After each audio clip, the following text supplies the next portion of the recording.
লহর, এই লহর কি একদিনে হয়েছে নাকি? এই লহর কি একটা মানুষের কাজ নাকি?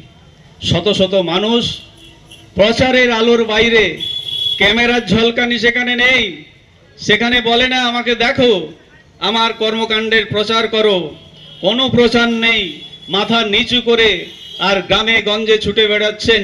লক্ষ্য একটাই, ভারতবর্ষের মহিমা, ভারতবর্ষের অস্মিতাকে বাঁচিয়ে রাখা এবং ভারত আবার জগৎ সভায় শ্রেষ্ঠ আসন লবে। আমাদের কবি যেটা বলে গেছেন, সেই ভারতের আবির্ভাবের জন্য তারা নিরন্তর কাজ করে চলেছেন। সেই ভারত, যে ভারত আমাদের ধ্যানের ভারত, ঋষি অরবিন্দের ধ্যানের ভারত, স্বামীজি মানসপটে যে ভারত ভেসে উঠেছিল, যে পৌরাণিক ভারত, যে ভারত সারা পৃথিবীর মানুষকে শিক্ষা দিয়েছিল। সুদূর চীন দেশ থেকে নালন্দায় পড়তে আসতো, সেই ভারত তার পুনর্জাগরণ, তার পুনর্প্রতিষ্ঠা, এগুলোর জন্য আজকে শত শত হাজার হাজার মানুষ বিভিন্ন ক্ষেত্রে, সমাজের বিভিন্ন ক্ষেত্রে, রাজনীতি থেকে শুরু করে নানান ক্ষেত্রে কাজ করে চলেছেন। আর আমার মনে হয় ডক্টর শ্যামাপ্রসাদ মুখার্জিকে প্রকৃষ্টভাবে সম্মান জানানোর, শ্রদ্ধা জানানোর যে উপায়, সেটা হচ্ছে যে জাতীয়তাবাদের উন্মেষ ঘটাতে আমাদের যৎকিঞ্চিত হলেও, যে পেশাতেই আছি না কেন, একজন ছাত্র হলেও তারও কিছু করণীয় আছে, একজন শিক্ষক হলে তারও আছে, একজন রাজনীতির কর্মী হলে তারও আছে, সামাজিক কর্মী হলে তারও আছে। যে যেটুকু পারবো জাতীয়তাবাদের উন্মেষে যদি আমরা সময় দিতে পারি, তন মন ধন দিয়ে রাষ্ট্রের সেবা করতে পারি, তাহলে ভারত আবার জগৎ সভায় শ্রেষ্ঠ আসন লবে। এই কবির কল্পনা থাকবে না, এটা ম্যাটেরিয়ালাইজড হবে, বাস্তবায়িত হবে, বাস্তবায়িত হবে একদিন। তাহলে শ্যামাপ্রসাদ মুখোপাধ্যায়ের কথা বলছিলাম। শ্যামাপ্রসাদ মুখোপাধ্যায় যখন লড়াই করছেন, একক লড়াই করছেন, পাশে কেউ নেই, শুধু NC Chattopadhyay, AC major general AC Chattopadhyay, তিনি আর 1947 সালের 5ই এপ্রিল সম্মেলন করলেন, হিন্দু সম্মেলন তারকেশ্বরে। সেখানে রেজলিউশন হলো যে হিন্দুর জন্য, হিন্দুদের সুরক্ষার জন্য, হিন্দুদের জন্য একটা ল্যান্ড হবে, বাংলাদেশ বিভক্ত করে, ভাগ করে, সেটা হবে পশ্চিমবঙ্গ। সেই রেজলিউশন নিয়ে সারা ভারতবর্ষ ঘুরলেন। সারা ভারতবর্ষে কংগ্রেসও সেদিন একটু সাহায্য করেছিল। তার কারণ হচ্ছে, তার আগে শ্রমিকবাবু বলছিলেন যে 16ই আগস্ট ক্যালকাটা কিলিংস হয়ে গেছে, শত শত নিরীহ আর নিষ্পাপ হিন্দুদের হত্যা করা হয়েছে। তার এক মাস পরে অক্টোবরে, নভেম্বরে আর বাংলাদেশের বরিশাল, বাংলাদেশের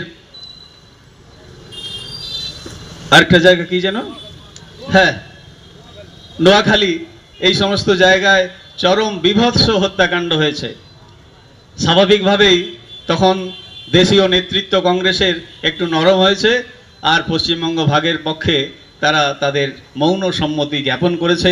শ্যামাপ্রসাদ মুখোপাধ্যায় এবং কংগ্রেস মিলিয়ে 76টা কনভেনশন হয়েছিল সারা ভারতবর্ষে, পশ্চিমবঙ্গ তৈরির পক্ষে মানুষ রায় দিয়েছিল।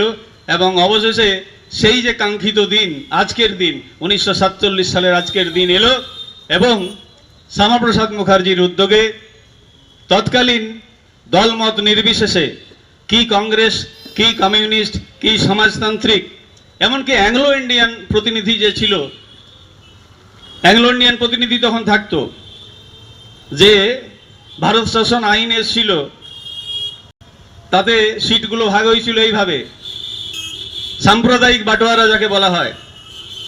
1936 সালে হয়েছিল, 37-এ ভোট হলো যে হিন্দুদের জন্য এতগুলো সিট, মুসলিমদের জন্য এতগুলো, আদিবাসীদের জন্য এতগুলো, আর অ্যাংলো ইন্ডিয়ানদের জন্য এতগুলো, এইভাবে ভাগ হয়েছিল। এবং সেখানে দেখা গেল যে মুসলিম লীগ বাদ দিয়ে সমস্ত নন মুসলিম যারা ছিল আইনসভাতে, প্রত্যেকে কিন্তু পশ্চিমবাংলার পক্ষে রায় দিয়েছিলেন। এবং আমরা দেখেছি যে 58-21 ভোটে আর পশ্চিমবঙ্গের পক্ষে যারা ছিলেন তাদের জয় হয়েছে। সেই দিনই একটা মাইলস্টোন ইতিহাসের বুকে গাথা হয়ে গেল। আর আমরা খাতাই কলমে সেদিন পেলাম কিন্তু তার পরবর্তীকালে আরও জটিলতা তৈরি হলো। কি হলো? র্যাডক্লিফ সাহেবকে দায়িত্ব দেওয়া হলো। জন বারোজ ছিলেন পশ্চিমবাংলার গভর্নর, আর ওদিকে দিল্লিতে ছিলেন কি যেন নাম তার, মাউন্ট বেটেন সাহেব। তো বারোজের একটা লক্ষ্য ছিল কি, যে পশ্চিমবাংলা এবং পূর্ব বাংলা মিলিয়ে এটা একটা স্বাধীন রাষ্ট্র হবে। আর তখন বাংলার শাসক ছিলেন সুরাবর্দীও বলেছিলেন যে আমরা স্বাধীন হব, পাকিস্তানেও যাব না, ভারতবর্ষ ডোমিনিয়নেও যাব না। আর বারোজ কেন এটা করেছিলেন, সাপোর্ট করেছিলেন? না, তিনি স্বপ্ন দেখেছিলেন যে ব্রিটিশ কমনওয়েলথের আন্ডারে যাবে স্বাধীন হলে।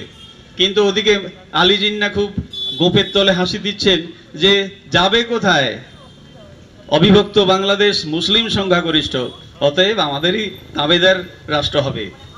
তাহলে এই সব চক্রান্তের জালে শ্যামাপ্রসাদকে ফাঁসানো যায়নি।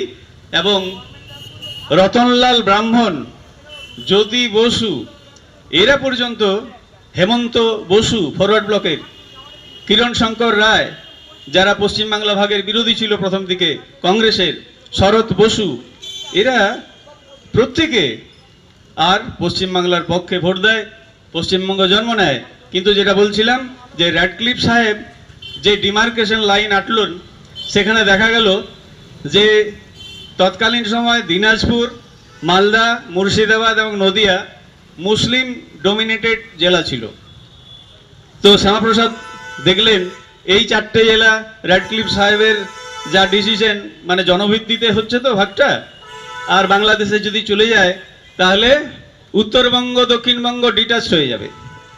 তখন তিনি চারদিকে দৌড়াদৌড়ি শুরু করলেন এবং শেষে ইংরেজ কর্তৃত্ব আর সেটাকে সমর্থন করলো। শেষে কি হলো না, নদিয়ার চারটা জেলা, তিনটে অঞ্চল বাংলাদেশে গেল, 10টা ভারতবর্ষে এলো। আর মালদারও ওইরকমভাবে ভাগ হলো, 10টা এদিকে 4টা ওদিকে, দিনাজপুরও তাই হলো। কিন্তু গোলটা বাঁধলো মুর্শিদাবাদকে নিয়ে। মুর্শিদাবাদ মুসলিম ডোমিনেটেড, 70% অ্যাভাব তখনও ছিল। এইখানটাতে একটা অদল বদল এক্সচেঞ্জের একটা ফাইসালা হলো, রফা হলো। কি হলো না, আমাদের ওদিকে খুলনা বলে একটা জেলা আছে, খুলনাতে তখন মুসলিম নয় হিন্দুরাই বেশি ছিল। তাহলে ইংরেজদের সাথে রফা হলো, খুলনাটা ওদিকে যাবে আর মুর্শিদাবাদ এদিকে আসবে। এটা কেন হলো বলুন তো? কিরকম ভবিষ্যৎ দ্রষ্টা ছিলেন শ্যামাপ্রসাদ। আজকে মুর্শিদাবাদ যেখান থেকে ভাগীরথী হুগলি বেরিয়েছে, সেই জায়গাটা যদি বাংলাদেশে পড়তো, কলকাতাকে বাঁচানো যেত নাকি? কলকাতা হুগলি নদীর নাব্যতা থাকতো, জলটা তো আটকে দিত। তিনি এইটা বুঝেছিলেন এবং তার জন্য মুর্শিদাবাদটাকে পুরোটাকে এইদিকে নিয়েছেন। তাহলে প্রশ্ন হয়তো হতে পারে যে সমস্ত মানুষ, কমিউনিস্ট, কংগ্রেস সবাই তো সমর্থন করেছে, পশ্চিমবঙ্গের পক্ষে রায় দিয়েছে, তাহলে একা একা আমরা শ্যামাপ্রসাদ মুখার্জিকে আর আমাদের পশ্চিমবাংলার জনক বা জন্মদাতা বলবো কেন? না, এই যে দেখেন একদম লড়াইয়ের শুরু থেকে লড়াইয়ের শেষ পর্যন্ত